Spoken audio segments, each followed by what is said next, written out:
ফেব্রুয়ারি বেলা ১১টার সময় মাগুরা জেলা মোহাম্মদপুর উপজেলা আলফা ইসলামী লাইফ ইন্স্যুরেন্স পিএলসি এর শাখায় ২০২৬ উপলক্ষে বার্ষিক বাজেট মিটিং ও সেলিব্রেশন প্রোগ্রাম আয়োজিত হয়েছে। অনুষ্ঠানে প্রধান অতিথি হিসাবে উপস্থিত ছিলেন সেলস ম্যানেজার মোহাম্মদ আজিজুর রহমান ভূঁইয়া। বিশেষ অতিথি হিসাবে উপস্থিত ছিলেন সহকারী সেলস ম্যানেজার নুরুল হুদা সুজন।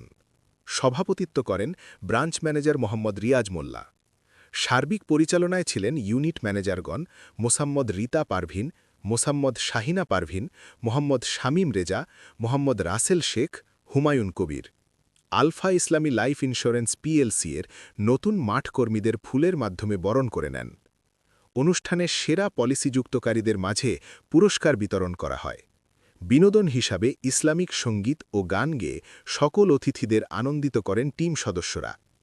মাগুরা মোহাম্মদপুরে একজন ব্যক্তি ও পরিবারের সুরক্ষায় ইসলামী শরীয়ত অনুযায়ী আলফা ইসলামী লাইফ ইন্স্যুরেন্স পিএলসি তাদের কার্যক্রম অব্যাহত রেখেছে। গ্রাহক সেবা উন্নয়নে প্রতি বছরের ন্যায় ২০২৬ সালের বাজেট মিটিং ও সেলিব্রেশন অনুষ্ঠান উদযাপিত হয়েছে। সর্বশেষে লটারির মাধ্যমে অনুষ্ঠান সমাপ্তি ঘোষণা হয়।